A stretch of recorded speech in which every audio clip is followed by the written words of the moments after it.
Le changement. Les entreprises telles que la vôtre sont en constante évolution. L'innovation devient un élément clé dans le marché. Mais comment faire un changement tout seul, c'est impossible. On a besoin de l'accord des parties prenantes et en entreprise, nous savons que la plus importante, c'est les employés. C'est pour ça qu'aujourd'hui, on veut venir s'assurer d'une bonne instauration du nouveau système dans votre entreprise et ainsi augmenter et impacter positivement votre communauté. Nous sommes la firme Vivace, composée de Michael, Eve et moi-même, Florence, et nous résistons à tous les intempéries et menaces. Alors, premièrement, nous allons vous démontrer notre mandat, pourquoi on est ici aujourd'hui. Ensuite, on va vous démontrer notre analyse spécialisée pour vous, qui nous a permis de vous apporter aujourd'hui la meilleure stratégie selon votre mandat. Nous allons vous dire aussi comment implanter cette stratégie pour avoir le meilleur fonctionnement possible et aussi vous dire quels sont ces bels bénéfices qu'elle apporte. Alors, plus tôt aujourd'hui, vous nous aviez demandé de présenter plusieurs solutions concernant le taux de FTR qui serait proche de 100%. Nous sommes heureux de savoir que vous allez embarquer avec nous. Et maintenant, vous nous demandez de présenter un plan de gestion qui va de changement qui va apporter les leaders à devenir des vraies références pour les employés et ainsi les convaincre à embarquer aussi avec nous. Notre objectif est de convaincre 100% des employés à adhérer à la nouvelle technologie. Ça semble peut-être un objectif très ambitieux, mais avec notre stratégie qu'on va vous présenter, vous allez voir comment c'est possible. Maintenant, on vous invite un peu plus tôt à mettre vos gants d'agriculteurs, mais on vous réinvite parce que vous êtes des agriculteurs comme nous aujourd'hui. Donc, au niveau de l'analyse, on a premièrement les problématiques qu'on a pu observer sur le nouveau mandat. En fait, c'est vraiment au niveau des horaires de travail, donc c'est 24 heures, 7 jours sur 7. Le lieu des travails sont différents, donc on parle de télétravail et en présentiel. On parle du niveau de scolarité et de la précarité sociale, donc on a une différence au niveau des 3 domaines particuliers que vous nous avez mentionnés, qu'on va parler un petit peu plus tard. Et de la langue, on parle d'espagnol, français et anglais. On va aussi vous rappeler, vous êtes qui comme entreprise, donc vos valeurs de respect, de collaboration et de polyvalence qui sont super importantes, mais aussi considérer votre mission de fournir des produits événementiels qui sont avant-gardistes tout en maximisant vos ressources et votre taille, vos 3 points de vente à Ottawa, Montréal et Québec et l'entrepôt de 125 000 pieds à considérer pour Montréal. Pour ce qui est des parties prenantes, on a mis en évidence le comité de FTR, mais aussi les employés qui n'étaient pas présents à notre première présentation pour montrer que c'est important, cette fois-ci, avec ce mandat, de collaborer avec les employés en ce qui a trait à la gestion du changement, avec ce qu'on veut implanter dans l'entreprise. Donc, pour notre analyse, c'est ça qu'on considère qu'il faut mettre en évidence. Pour ce qui est maintenant du triangle d'or, pour le projet, on voit que notre portée, c'est vraiment d'instaurer la gestion de changement et donc convaincre les employés à adhérer à notre projet, tout en justement conservant la qualité maximale, la satisfaction des clients. Et nos délais, nos coûts sont encore variables, donc on est dans une structure qui est encore traditionnelle. Maintenant, pour ce qui est de la stratégie, on va commencer par un rappel de c'est quoi qu'on a voulu implanter dans votre entreprise. Donc, les RFID qu'on vous a montré un peu plus tôt. Donc, les tags qu'on va mettre sur des items pour permettre de vraiment localiser les items partout dans l'entrepôt et pouvoir scanner grâce à des lecteurs ce qui entre, ce qui sort et aussi à même les camions pour être sûr de vraiment comprendre qu'on a fait le bon compte puis qu'il va se faire automatiquement. Mais pour vraiment implanter ça dans l'entreprise, c'est quelque chose de gros, c'est une nouvelle technologie. Donc, on va commencer par une gestion de changement qui commence par la conception. Donc, on veut faire un kick-off meeting sur le projet RFID. Donc, vraiment sur Zoom. Pourquoi sur Zoom? Pour pallier aux gens qui sont peut-être sur la route, qui n'ont pas la possibilité d'écouter en direct. Il va aussi avoir un enregistrement du kick-off meeting qu'on va pouvoir diffuser sur soit le site de système de l'entreprise que vous utilisez ou même par courriel aux employés qui n'étaient pas présents, qui peuvent réécouter c'est quoi vraiment le concept du projet. Mais aussi, on veut qu'il y ait des représentants de chaque succursale, Montréal, Ottawa, qui soient présents avec nous pour être sûr qu'eux aussi, ils participent un petit peu à la conception réelle du projet, ils se sentent impliqués. Et on veut qu'il y ait aussi un compte-rendu papier de ce meeting-là pour que tous les gens qui n'ont pas les mêmes langues, on traduit ce papier-là, c'est facile. Et le compte-rendu est peut-être plus facile à consulter qu'une capsule vidéo enregistrée. On va continuer avec une planification. Donc, c'est important en planification de consulter les départements administratifs. Donc, on va faire des rencontres hebdomadaires avec eux avant l'implantation des RFID en entrepôt pour vraiment s'assurer de comprendre comment on va faire ça et qu'eux aussi soient impliqués puis qu'ils disent c'est quoi leur avis sur le sujet.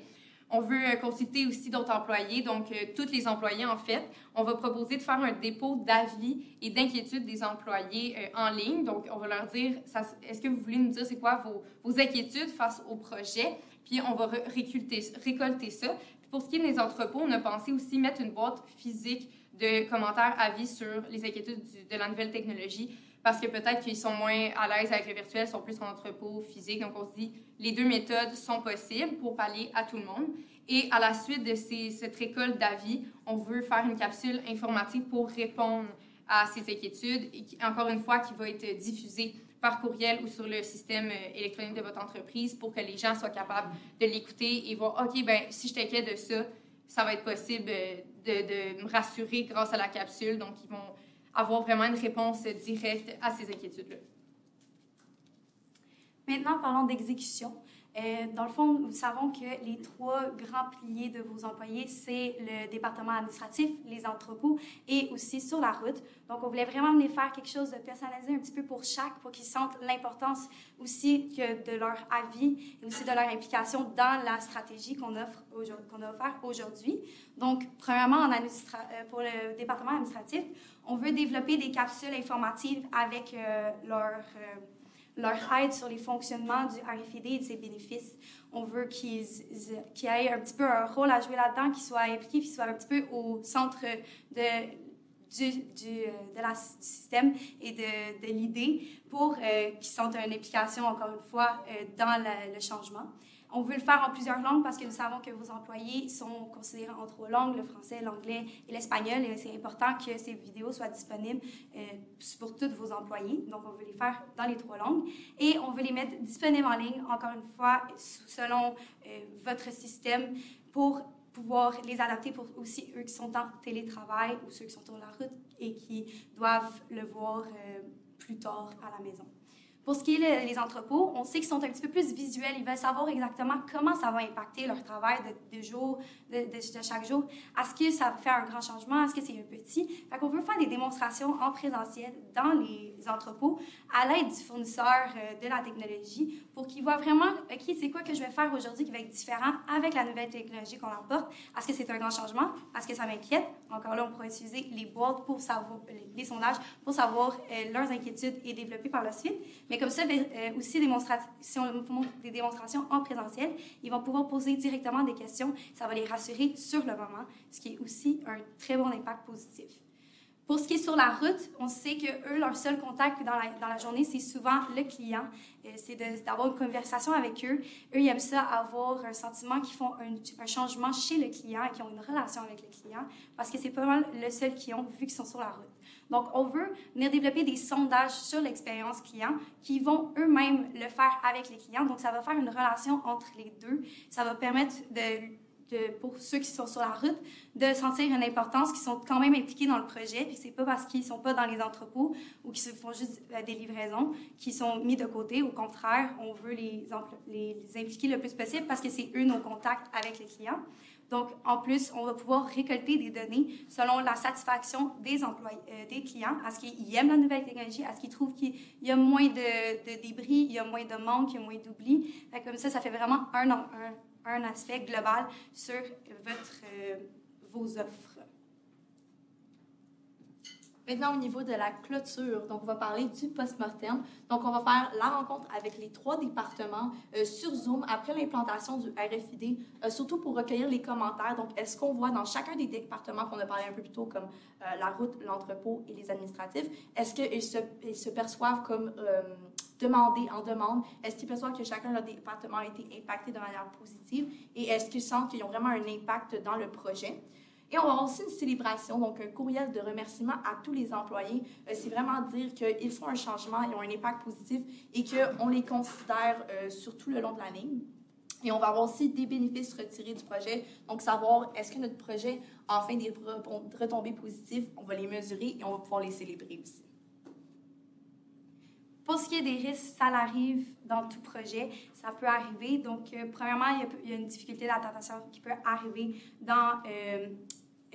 chez les employés. C'est quand même de la technologie, c'est quand même un grand changement dans l'entreprise. Donc, c'est pour ça qu'on est venu apporter autant de mesures pour les encadrer, pour leur dire que tout est possible, qu'il n'y a pas à stresser, que s'ils ont des stress, au contraire, de venir nous en parler pour pouvoir adhérer des solutions face à leurs inquiétudes.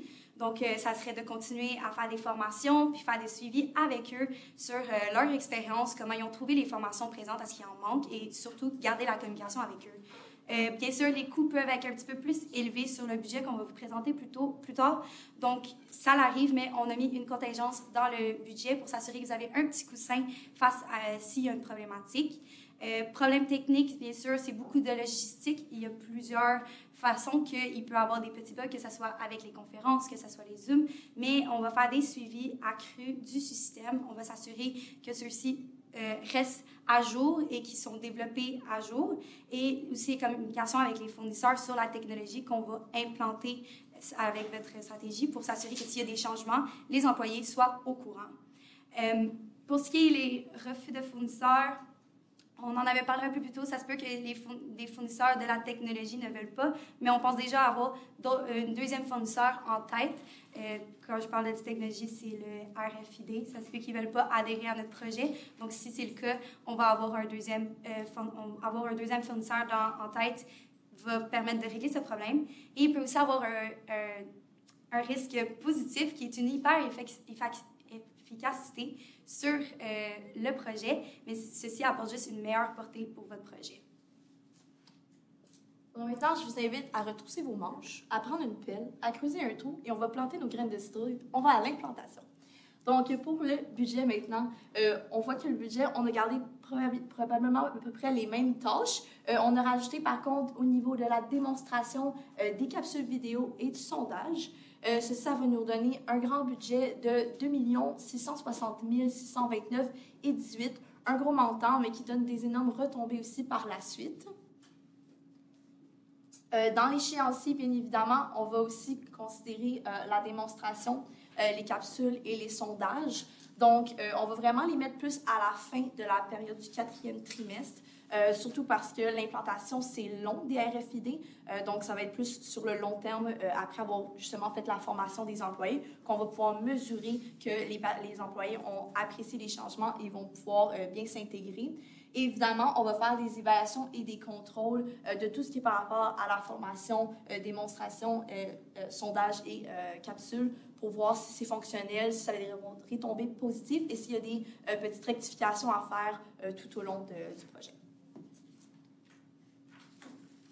Maintenant, au niveau des indicateurs de performance, donc ici, on va regarder le taux de satisfaction des employés. Donc, est-ce qu'on voit qu'ils sont heureux, qu'ils se sentent impliqués? Est-ce qu'on voit qu'ils sentent que, en fait, ABP, c'est une grande famille pour eux? Par la suite, on va avoir le taux d'erreur. Donc, le taux d'erreur, est-ce qu'on voit qu'il diminue? On va avoir le taux de retour. Est-ce qu'on voit qu'il y a beaucoup de retours de marchandises? On va avoir le nombre de ventes. Est-ce que nos ventes ont augmenté? Est-ce qu'on sent que les clients sont plus confiants envers ABP et veulent faire plus de commandes avec nous au niveau des projets? Bref, nous avions demandé aujourd'hui de présenter un plan de gestion qui va permettre vos leaders d'être des leaders aussi pour vos employés et comme ça, de cette façon, adhérer les employés à embarquer dans le nouveau système. C'est exactement ce que notre stratégie fait. C'est la meilleure stratégie selon nous qui va pouvoir venir convaincre 100% des employés d'adhérer à cette nouvelle stratégie. Vous développez une stratégie tout autour d'eux, ce qui fait qu'ils vont plus se sentir impactés, qu'ils vont se sentir dans une communauté et qu'ils veulent vouloir participer et apprendre de cette nouvelle stratégie. Ça augmente aussi des bénéfices. Vous avez plusieurs bénéfices que vous pouvez avoir. Donc, l'augmentation de l'efficacité. Donc, on aura moins de commandes erronées, mais en plus, les employés, avec toutes les formations et tout le processus qu'ils auront eu, vont avoir une augmentation d'efficacité, ils vont être plus aptes à faire leur emploi. Il va y avoir une réduction des coûts, bien sûr, liés aux erreurs et aux pertes que vous aviez à cause du manque à cause des erreurs qu'il y avait dans les commandes, une meilleure satisfaction client et aussi une diminution du gaz à effet de serre puisque vous allez faire moins d'allers-retours avec vos camions, qui était un grand enjeu. Nous étions la firme Vivace et nous sommes maintenant prêts à répondre à vos questions.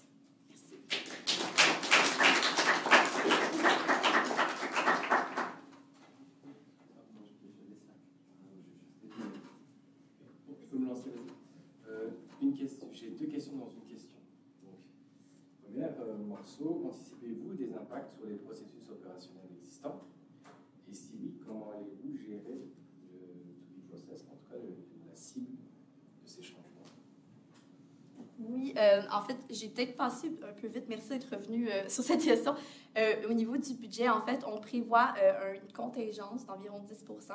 Donc, on prévoit vraiment d'amortir tout ce qui peut être au niveau de problématiques du temps, comme la formation, ou bien au niveau monétaire. Donc, on a prévu ça aussi dans le budget pour vous, comme ça. On comprend que ça peut être un problème, ben, un peu un problème, mais une possibilité. Plus sur le budget, c'est vraiment comme l'impact sur les processus. Parce que là, vous mettez un nouveau système de RFID. Est-ce qu'il y avait des façons de travailler qui existaient avant, pour être impactées? Puis si oui, comment vous allez gérer le avant et le après? Comment c'est explicité dans votre proposition? En fait, c'est qu'on pense que vous, dans votre entrepôt, ce que j'ai compris, vous scannez peut-être plus les articles à la place d'utiliser du RFID comme on a proposé, que ça, c'est quelque chose qui se localise automatiquement. Donc, pour les méthodes de travail des employés, en fait, ça va juste être un bénéfice, ça va être plus facile. Fait qu'ils vont avoir un peu moins de tâches à faire. Ils n'auront pas à scanner les items, les trouver. Ça va être facile parce que c'est localisé automatiquement par les lecteurs qui vont être dans l'entrepôt pour trouver les tags. Donc, je pense que les employés vont juste être contents, dans le fond, de passer moins de temps à faire cette recherche-là. Et comme on l'a dit, on va recueillir leurs avis tout au long du processus. Donc, s'il y a vraiment un problème qu'on constate dans leur méthode de travail, on considère qu'on va pouvoir répondre à ce problème-là parce qu'on va être au courant, ils vont pouvoir nous en parler. Je reviens sur votre page de synthèse. Vous dites que votre objectif, c'est de convaincre 100% des employés. Je vais vous dire les arguments que vous notez. Augmentation de l'efficacité, ça c'est bon pour l'actionnaire, il y a moins de coûts. Réduction des coûts, vous le dites vous-même, ça aussi c'est bon pour l'actionnaire, le propriétaire. Meilleure satisfaction du client, c'est bon pour la réputation de l'entreprise. Diminution de consommation de CO2, c'est très bon pour tout le monde, pour la société. Pour l'employé qui, des fois, faisait du temps supplémentaire parce qu'il y avait des oublis, là, il en fera moins parce qu'on est plus efficace. Il aura moins d'argent dans sa poche. Mais on veut quand même le convaincre.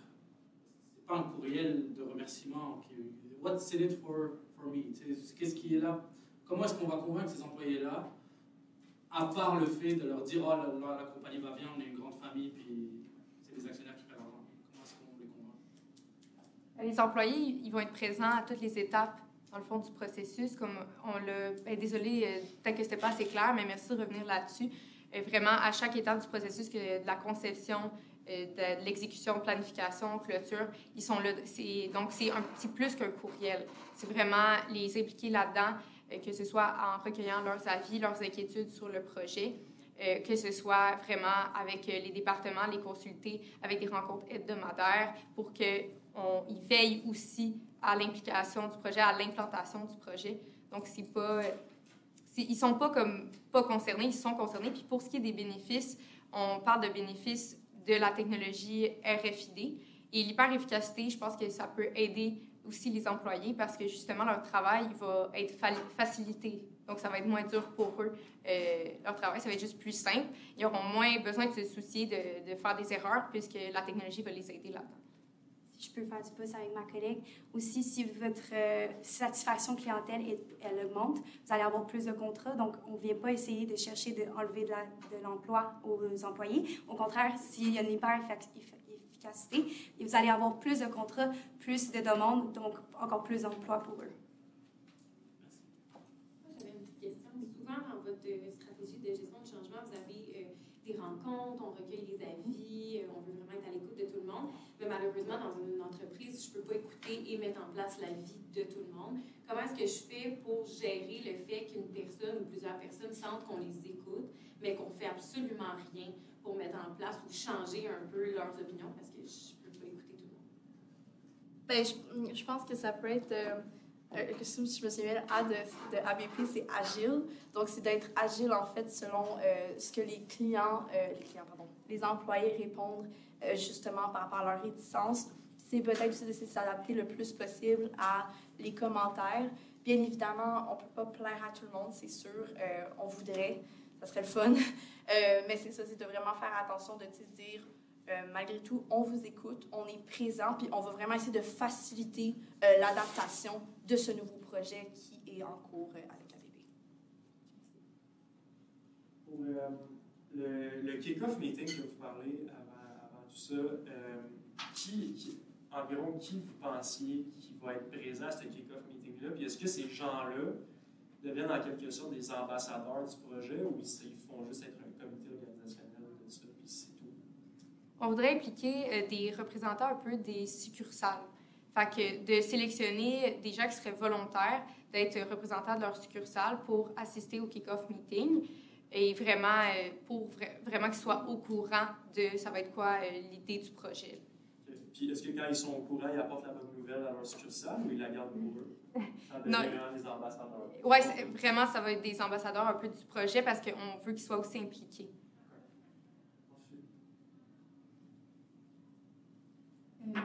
C'est un peu hors sujet de la gestion de changement, mais vous l'avez évoqué, ça me titillait. Vous avez mentionné délai, coût variable. Pouvez-vous nous en dire plus? Qu'est-ce que vous voulez dire avec ça? En fait, c'est qu'on a réalisé que dans notre mandat, il n'y avait pas de coût précis ou encore de délai précis pour le projet. Fait que c'était juste de faire une analyse, de montrer que le projet, il n'est pas agile, il est plus traditionnel, où on a une portée qui va être plus fixe et on n'a pas de coût précis comme dans un cas d'agilité où on va plus s'adapter vis-à-vis de la portée.